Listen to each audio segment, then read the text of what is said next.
Chapter 37, The Ardors of Negative Discovery. The same natural conservatism which made sailors slow to give up hand-drawn charts for printed ones or to embrace the possibility of new continents would make them reluctant to abandon their time-honored illusions. Perhaps the most appealing and certainly the most long-lived of these was the belief in the great southern continent. It was embellished precisely because it could not yet be disproved, and it answered the universal love of symmetry. The ancient Greeks, knowing that the earth was a sphere and that there was a large land mass north of the equator, believed that, to balance it, there had to be a similar land mass in the south. Then, Pomponius Mela, in the oldest surviving geographical work in Latin, about AD 43, made this southern continent so large that Ceylon was its northern tip. Maps that purported to follow Ptolemy continued to show a vast Antarctic continent inscribed "Unknown Land according to Ptolemy." In the late 15th century, this mythic continent, solidly attached to Africa, made the Indian Ocean a great lake which could never be reached from Europe by sea. When Diaz rounded the Cape of Good Hope and proved that there was water passage into the Indian Ocean, the southern continent had to shrink in that part of the globe. And when Magellan finally threaded his way through the straits that bear his name into the Pacific, mapmakers still believed that Tierra del Fuego to the south was the north shore of the mythic continent. On the first modern atlas, Ortelius's Theatrum Orbis Terrarum, the whole south polar area was covered by Terra Australis Nondum Cognita, the southern continent not yet discovered. 17th century European maps continue to show this continent, somewhat vaguely defined, but reaching northward toward the equator. After the Dutch navigator Willem Schouten, circa 1580 to 1625, rounded Cape Hope in 1616, mapmakers once again had to move in the northern extent of the southern continent to the unexplored territory. European explorers of the Pacific never ceased to be tantalized by Marco Polo's description of a far southern El Dorado, which he called Lokok, which he said the Great Khan would have conquered if it had been more accessible, for there, quote, gold is so plentiful that no one who did not see it could not believe it. As the Americas were gradually delineated and the outlines of Africa and Asia became sharper, Western mapmakers exercised their imaginations to fill the empty Antarctic spaces on the globe. European discoveries of some lands down under only pushed the desirable continent farther southward. In 1642, Abel Tasman, 1603 to 1659, perhaps the greatest of the Dutch navigators, was commissioned by Anton van Diemen, Governor General of the Dutch East Indies, to go exploring to the, quote, Great Southland, Australia, which had already been touched at its northern and western coasts. He was to discover the, quote, remaining unknown part of the terrestrial globe, which would comprise well-populated districts in favorable climates and under propitious skies, and so, in the eventual discovery of so large a portion of the world, be rewarded with certain fruits of material profit and immortal fame. On this and his next voyage, Tasman circumnavigated Australia, proving that it, too, was not part of the mythical southern continent.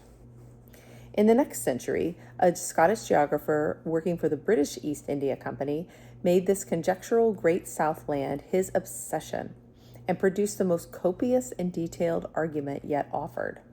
The dyspeptic Alexander Dalrymple, 1737 to 1808, had made a profession of charting the seas and their currents and would become the first hydrographer to the Navy in 1795. From youth, his heroes were Columbus and Magellan, whom he hoped to rival by discovering his own continent. His account of the discoveries made in the South Pacific, with a K, Ocean, previous to 1764, written in 1767, arguing, quote, as well as from the analogy of nature as from the deduction of past discoveries, described vast extent of the southern continent, which was wanting on the south of the equator to counterpoise the land to the north and to maintain the equilibrium necessary for the Earth's motion. From the equator to 50 degrees north latitude, there were roughly equal surfaces of land and of water. But looking southward from the equator, the lands so far discovered were barely 1/8 the surface of the water.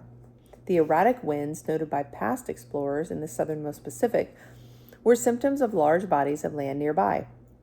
He confidently concluded that a vast continent must lie down there, and that nearly all uncharted areas from the equator to 50 degrees south must be land, quote, a greater extent than the whole civilized part of Asia from Turkey eastward to the extremity of China.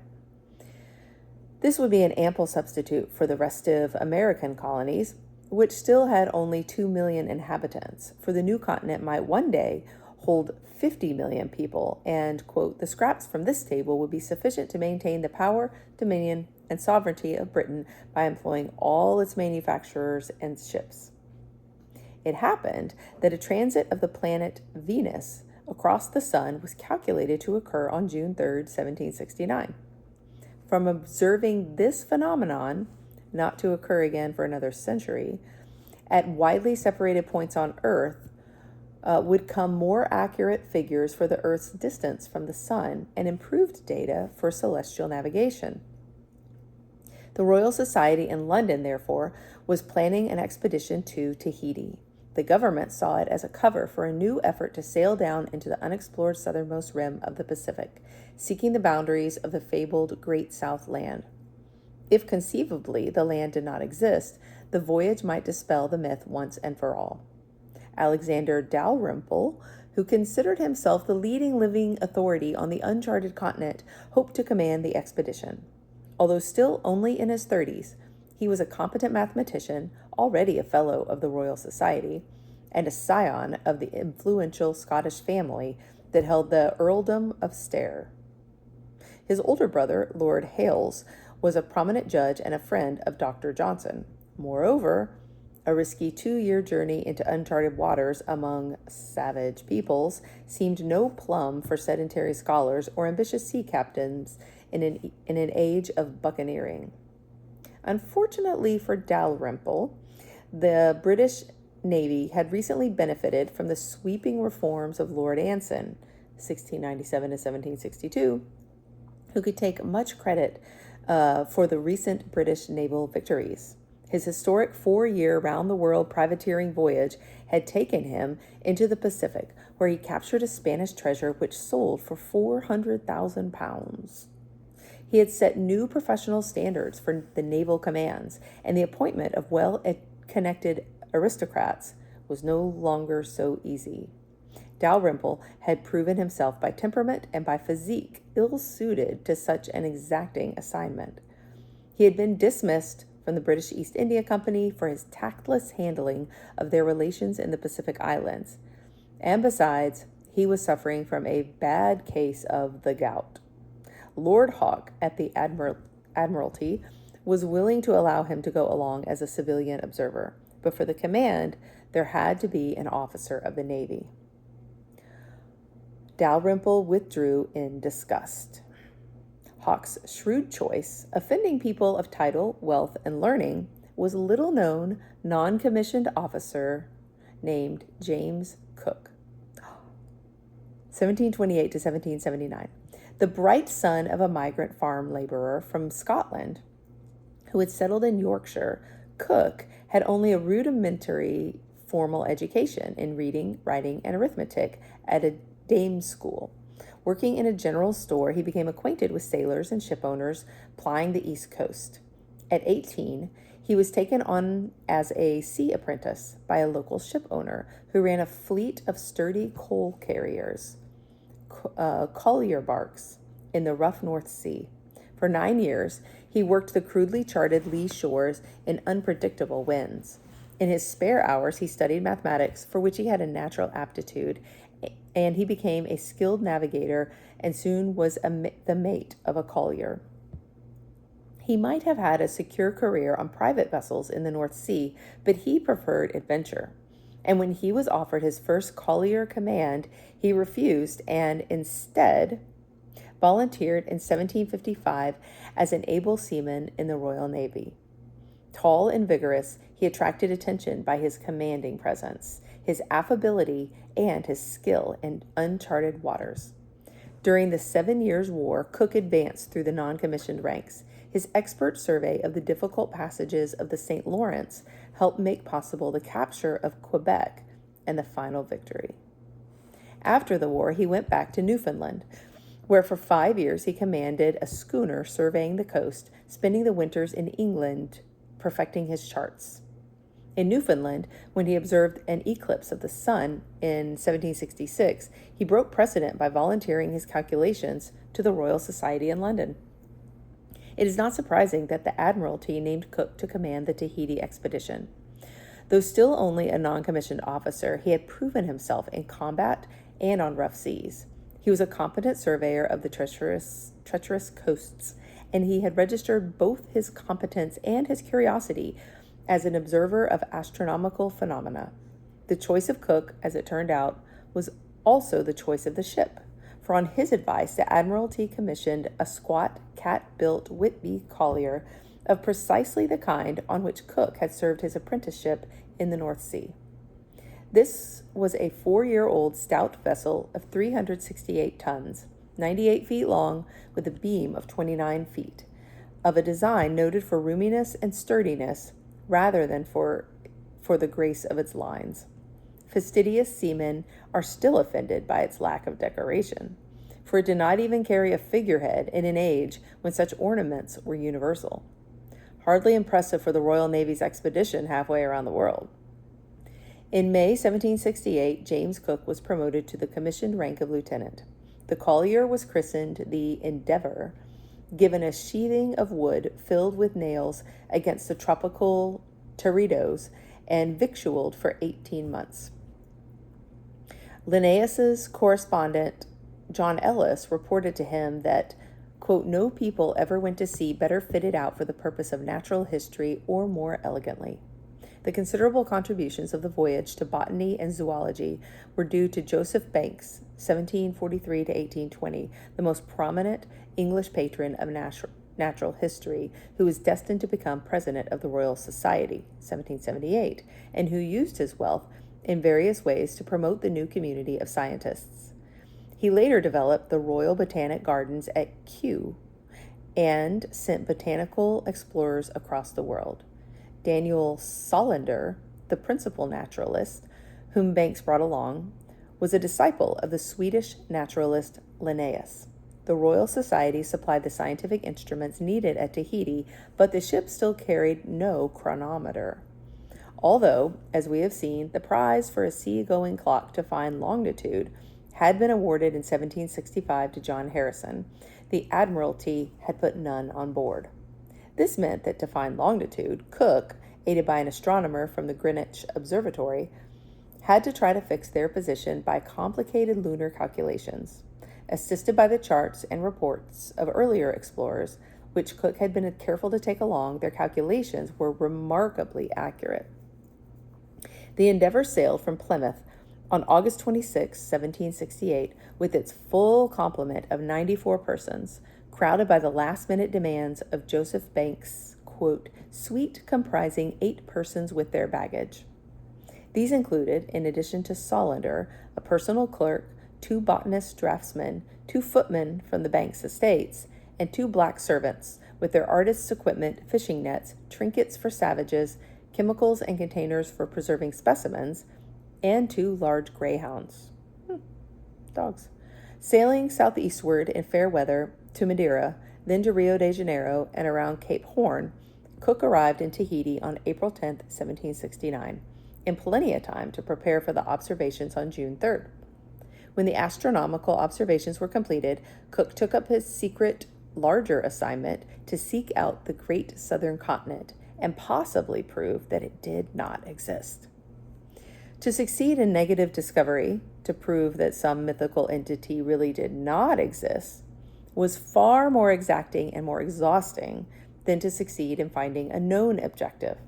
The westward sea passage from Europe to Asia, which Columbus sought, was a path to a known goal. Going westward on the latitude of Japan, he remained confident that he had reached his destination. When he was proven wrong, it was only because an unexpected continent stood in the way, and in the long run, Columbus really did open a roundabout westward sea passage to Asia. So long as the existence and precise location of the great southland were legendary, the explorer had to scour all conceivable places, and in fact would have to circumnavigate the globe before he dared assert that it would never be discovered. Captain James Cook was suited to be the world's greatest negative discoverer. By his restless energy, his organizing ability, his vast knowledge of charts and the sea, and his persistence in trying possibilities that others had not the courage or the vigor to pursue. The grand elusive enterprise began with his departure from Tahiti. Before him, explorers in that area had usually sailed west and west-northwest with favoring winds. But Cook reached south and southwest, seeking the supposed continent down to the 40-degree south latitude. When to the point he found no land, he made westward, where he encountered New Zealand and spent 6 months circumnavigating and charting the 2,400 miles of coasts of both the North and the South Island. Incidentally, he proved that these really were islands, not continuous with any southern continent. This was a first step, but only a small one, in proving that Dalrymple's clues were misleading. Cook's orders had given him a choice of returning home either eastward, as he had come, or westward around the Cape of Good Hope. By the end of March 1770, when the southern summer was at its end, to sail eastward on the Antarctic latitudes was looking for trouble. So he decided to go westward to explore the east coast of New Holland, Australia, then sail up to the East Indies and homeward around the Cape of Good Hope. While this deprived him of an opportunity on this trip to provide more facts concerning the great southern continent, it would enrich science in unexpected ways. On the southeast coast of Australia, they found Stingray Harbor. But Banks, Solander, and the artist were so delighted there by the countless specimens unknown in Europe that they renamed it Botany Bay. And so it remains a vivid reminder in the South Pacific of how the naturalist's quest was enriching the Europeans' vision of the whole world. Their next discovery was less welcome. The Great Barrier Reef off the northeast coast of Australia is the largest structure ever built up by living creatures. Cool. Stretching some 1,250 miles at a distance from 10 to 100 miles offshore, it covers 80,000 square miles with multicolored coral polyps and the remains of coralline algae. At least 350 coral species built up over 25 million years. In the 20th century, it has become so popular as a tourist attraction that its survival is threatened. Until Cook's first voyage, the reef was not known to Europeans. The old charts called this a dangerous coast, warning of banks or shoals, yet Cook was managing to thread his way through. Making a coastal survey as he went, he had to stay within sight of the shore. He did not know it, but in June he was sailing inside the Great Barrier Reef. Before retiring on one moonlit tropic night, he was reassured to learn from his leadsman that the soundings showed 17 fathoms, more than 100 feet. Then suddenly a screeching of the keel on the coral, and the Endeavour was perched on a reef. Cook, who had gone to his cot, was quickly on deck, still, quote, in his drawers. Water was pouring into the hold, where it soon measured 4 feet. The crew heaved the anchors to try to pull the ship free, then tossed overboard some 50 tons of ballast, including several precious cannon. Even the gentlemen manned the pumps to keep the bark from foundering, and if this ship had not been a stout Whitby collier, it doubtless would have been lost. By a combination of luck, pluck, and skill, and the good fortune of a rising tide, the bark was finally floated off the reef. But something had to be done about the holes in the keel if she was not to sink before reaching shore. A crewman that once, when he had been wrecked off Virginia, he had seen his ship saved by fathering. Cook decided to try it, which meant passing a sail in the water under the ship's bottom.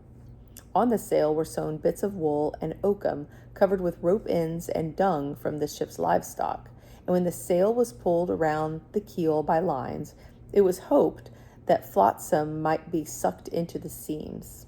Luckily, a large slice of coral from the reef had plugged the biggest hole.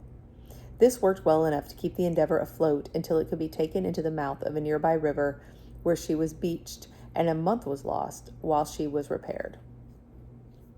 Meanwhile, Cook and his crew learned more of survival in the tropics, eating kangaroo, birds, turtles, clams, and fish.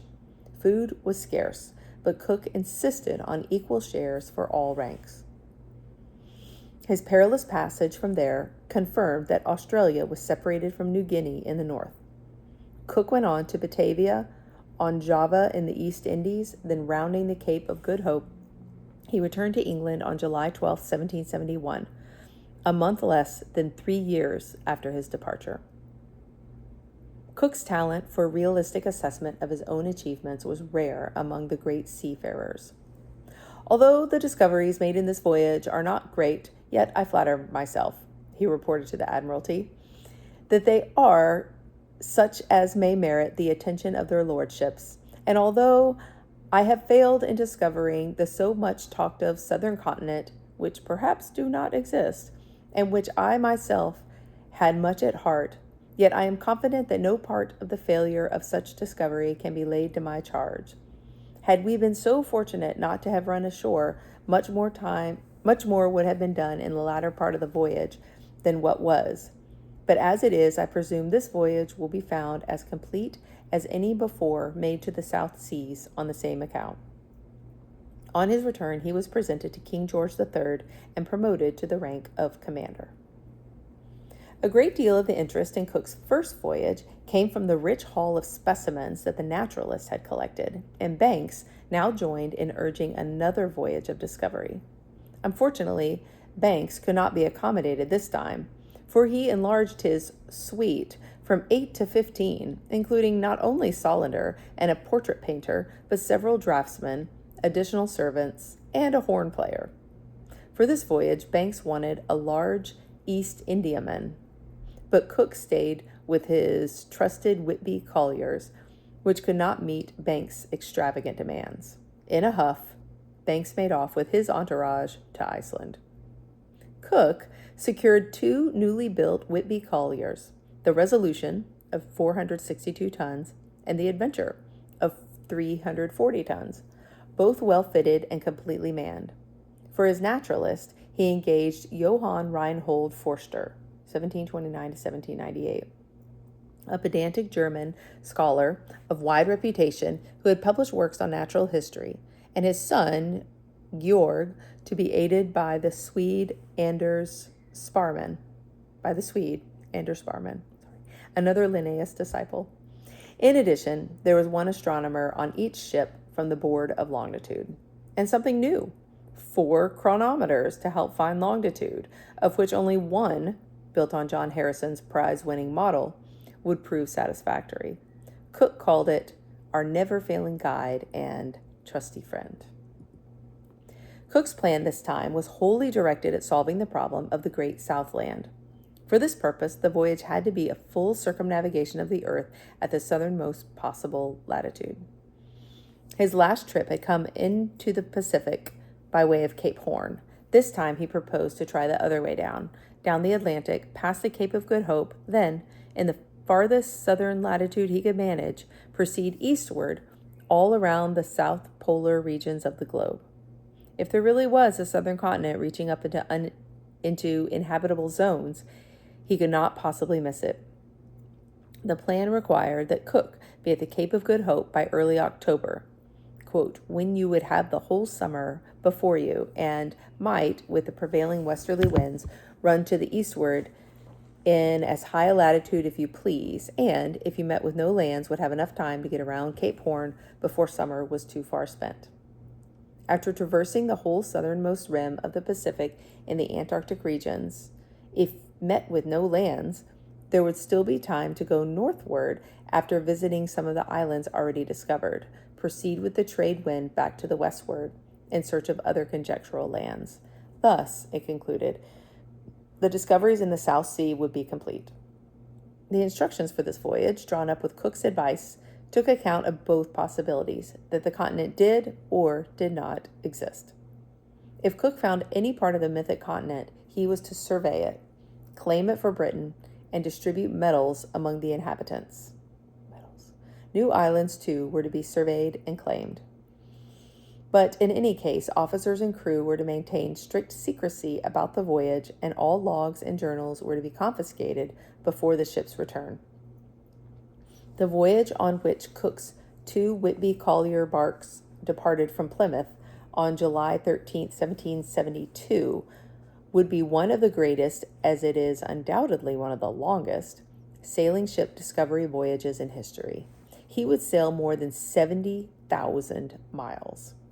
But it was also novel in other ways. Never before in modern times had there been so long a voyage with one focused, inquiring purpose: not to seek an El Dorado, nor find gold or silver or precious gems, nor capture slaves. Earlier expeditions, like Cook's first voyage, had aimed to make astronomical observations at a distant place. Diaz, Gama, Columbus, Magellan, and Drake sought the safest or shortest passage to a desired destination, or hoped to find strategic locations for capturing foreign treasure. Now Cook went in a modern skeptical spirit, mainly to answer a question: was the rumored southern continent really there?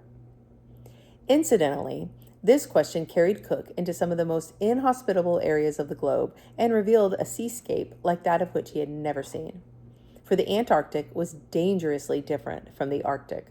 Cook would unveil a new scene of perpetual mountainous ice beyond the belief of temperate Europe, in an area where extravagant a priori speculation had flourished for centuries.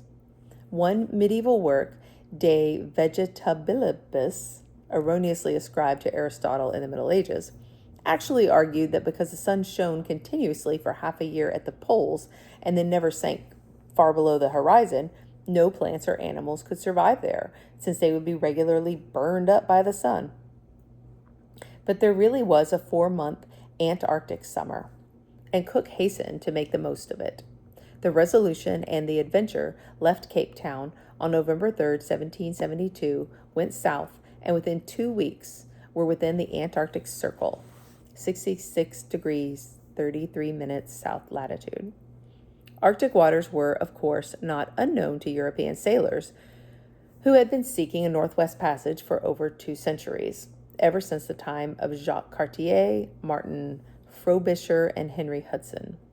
Those north polar regions were a vast frozen ocean surrounded by land. A ship that could avoid or manage the ice pack would somehow make its way. On the fringes of the pole, well within the Arctic Circle, were large areas inhabited year-round by Lapps, Greenlanders, and Eskimos. What Vilhjalmur Stephenson called the friendly Arctic was teeming with edible fauna: duck, geese, salmon, crab, and copious fish. But in the Antarctic, the few animals were not good eating, and there were no Eskimos.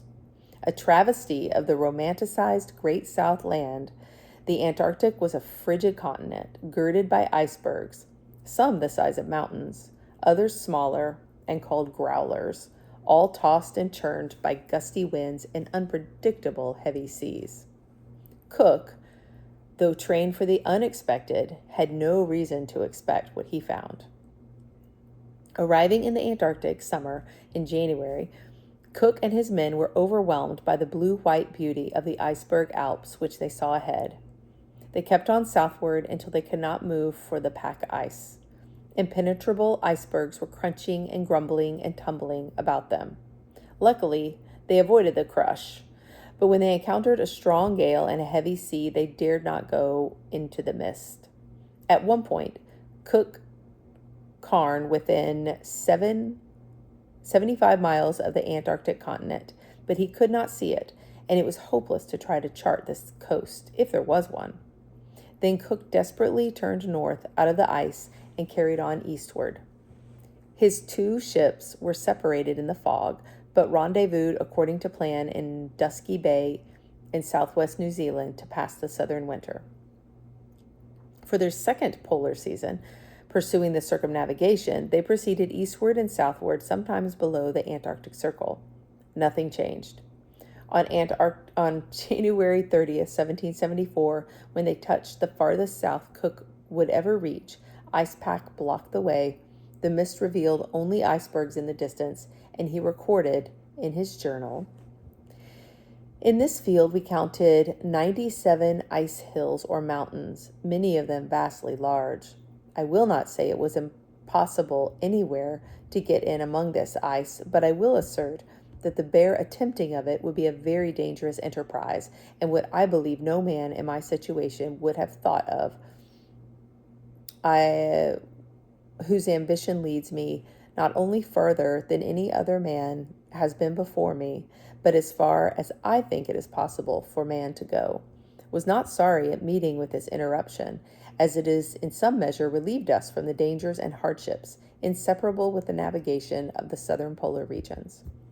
Since, therefore, we cannot proceed 1 inch farther south, no other reason need be assigned for our tacking and stretching back to the north, being at that time in the latitude of 71 degrees 10 minutes south, longitude 106 degrees 54 minutes west."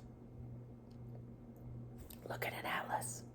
He spent the next winter exploring the South Pacific, where he charted the Easter Islands and Tonga, and discovered New Caledonia before making his way eastward in the high southern latitudes.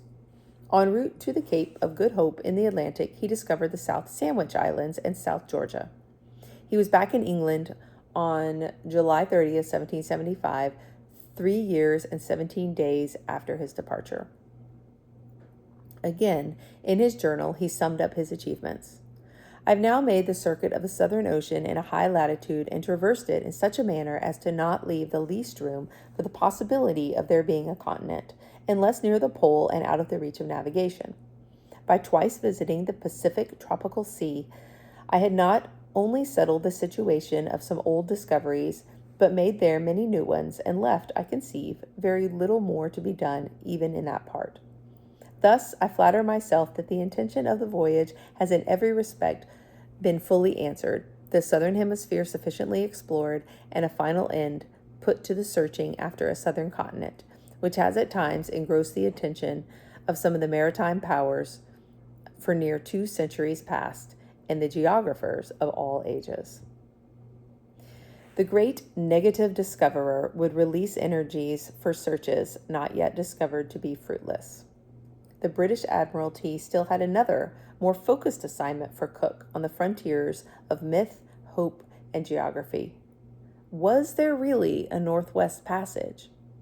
The quest for a northern seaway from the Atlantic to the Pacific had enticed voyagers ever since the discovery of America. Cook's exploits in the myth-ridden Pacific suggested to the Royal Society that he was the man to answer the question from the Pacific side.